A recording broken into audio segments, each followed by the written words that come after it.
State our name, please. The Supreme Court of the United States of America. Are we also known as Justices Breyer, Ginsburg, Kennedy, O'Connor, Scalia, Souter, Stevens, Thomas, and Chief Justice Rehnquist? Yes. We are appearing today, Your Honors, in response to a subpoena that was served upon us by the Roman Republic. We do not acknowledge the authority of that body. Let it be stated for the record that we have been delegated this authority pro tem by the people of the United States of America. Please raise your right hands. Do we solemnly swear that the testimony... Excuse me, we wish to affirm instead. Swearing implies that we sometimes don't tell the truth. Do we solemnly affirm that the testimony we are about to give before this committee shall be the truth, the whole truth, and nothing but the truth? Yes. Are we represented by counsel? We are counsel. We're representing ourselves? Yes, that's right. Fine. Now, were we also known as the Supreme Court in the year 2000? Yes. And did we, on December 12th, 2000, hand down a decision in the case of George W. Bush et al., petitioners v. Albert Gore Jr. et al.? Actually, we handed down several decisions that day. There was a per curiam and 5 others, 6 altogether. And did these decisions decide who would be the next president of the United States? In effect, they did. And were these decisions unanimous? No, we split 5-4. Have we ever before taken up a case that could decide the presidency? No, we have not. What was the gist of these opinions of December 12th if we had to boil it down to one sentence? Well, in short, we held that the manual recount in Florida was unconstitutional because Florida's judges did not set clear and uniform standards for determining what constitutes a legal ballot, and that in turn violated voters' 14th Amendment rights to equal protection under the law. Wait, we weren't saying that the manual recounts were illegal? Oh, no. Most of us believed the manual recounts were legal.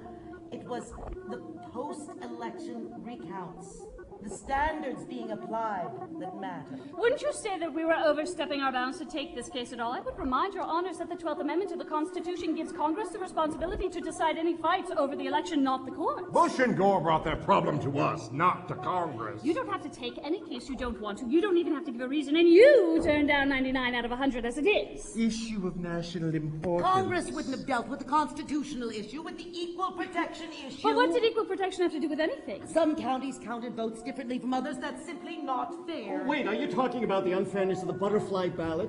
You know, the one that caused some voters to accidentally vote for Buchanan? No, we're not talking about mechanical breakdowns. We're talking about post-election recounts, manual recounts only. But what about the fact that many Democratic voters in poorer counties were disenfranchised because the punch card systems used there result in more disqualified votes than the optical scanners used in richer and largely Republican counties? Isn't that an equal protection issue? Maybe. Not the issue in this case. Even though the several percentage points of difference in Democratic versus Republican disqualifications may have swung the election to Bush. Right. Yes. Let's look for a moment at our normal practice as a court. Isn't it true that normally we, as a generally conservative majority, try not to extend the coverage offered by the Equal Protection Clause? And in fact, we despise the Equal Protection Clause. That would be mischaracterization. Despise the Equal Protection Clause. Well, there was an issue. But didn't we say that our decision in Bush versus Gore with respect to the Equal Protection Clause was limited to only this one situation? I don't recall that. Let me refresh your memory of our written decision, and I quote, "Our consideration is limited to the present circumstances." Did we write that? What's the question? Isn't this a big departure from our normal practice of not using equal protection as a reason for anything? Yeah. No! Wait! Yes? Flipper! Would you say that this was a political question such as we have refused to take up in other cases? Didn't we decide what constituted a legal ballot in Florida? And didn't we declare December 12th the deadline for counting the votes? Hold on, you've got that wrong. December 12th isn't the counting deadline, that's January 6th. It is? Ah, yes. It's perfectly legal to keep counting votes up to January 6th. December 12th is just the deadline after which Congress can't challenge the results. So you're saying that all the votes counted between December 12th and January 6th might just as well go in the wastebasket? Yep. It all goes back to the Tilden Hayes fight in 1876. You're saying that the electors have to be picked in December even if the vote count isn't complete until January, but wouldn't that mean that the wrong man could be elected president? Yep. So did we decide that the Florida Supreme Court acted illegally by extending the recount deadline past December 12th? No, what we found was that the Florida Supreme Court was wrong not to have adopted clearer standards, more uniform standards. Clear standards for what exactly? For counting votes. The Florida legislature says that the only legal standard for counting votes is the, quote, clear intent of the voter, unquote. So what the Florida Supreme Court should have done was to set statewide uniform standards for determining that. But do we not agree that it is only the Florida legislature that has the right to set new standards with respect to its own elections? Of course. So if the Florida court had set new standards, that is, done some ad hoc rewriting of the law, wouldn't we have had to have overturned their decision? Possibly. No! Yes. No! I don't know. No, please, let me get this clear. So, if the Florida court had set clearer standards, we would have had to have overturned their decision because it changed rules that only the legislature is allowed to change. And since it did not, in fact, set clearer standards, we overturned it for not changing the rules. Yes. No. Yes!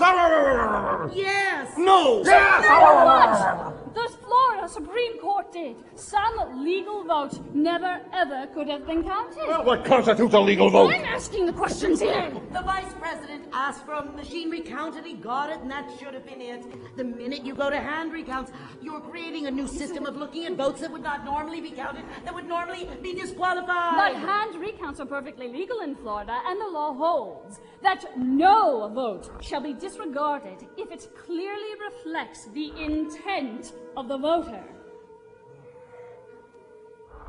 Well, we held that Florida law couldn't be reasonably thought to require the counting of improperly marked ballots. Even where they clearly reflected the Even intent of the then. voter. I want to read something into the record here. Having once been granted the right to vote on equal terms, the state may not, by later arbitrary and disparate treatment, value one person's vote over that of another. Does anyone recognize this passage from our majority decision? We'd like to declare a recess. Oh, wait. We're in recess. No, not now! Now, what do we say to the charge that we, that is the majority of us, that is the five of us, decided what result we wanted to reach and then manipulated our reasoning to get it? We refuse to answer such I an don't insulting vex us question. to answer the question. Are you questioning our integrity? You refuse to answer the question. Would you care to step outside? We did this country a great service. We saved it from constitutional chaos. That's right. Sometimes you just have to take responsibility. You have to step up to the plate. Violence in the streets. Revolution, even. That 1876 election, Tilden versus Hayes, the federal government had to use troops to keep the peace. That's the kind of thing we're talking about. Let's stick to this century, shall we? Isn't it true? What really happened in 2000 is that the liberal minority among us were trying to find a way to allow the manual recounts to continue, while at the same time, the conservative majority were trying to find a legal basis to stop them. Absurd. You can't prove it, you know. That's the beauty of secret deliberations. Isn't it true that our vote split along political lines, that the conservative majority all voted for Bush and against Gore? Coincidence. And don't forget you're one of us. Oh, isn't it true, Mr. Justice, that at the time of the decision you had two sons working as lawyers for Mr. Bush? I don't recall that. And you, Mr. Justice, isn't it true that your wife was working at the Heritage Foundation reviewing resumes for potential Bush staffers? Irrelevant. Why didn't you recuse yourselves on grounds of conflict of interest? Our decision was not affected by such peripheral matters. What he said! Isn't it true that if either one of you recused yourselves on grounds of conflict of interest, the Florida Supreme Court decision allowing the recounts would have been affirmed and the recounts would have continued? That is so. And Gore may have been elected? We don't know that. Ah! I have no further questions.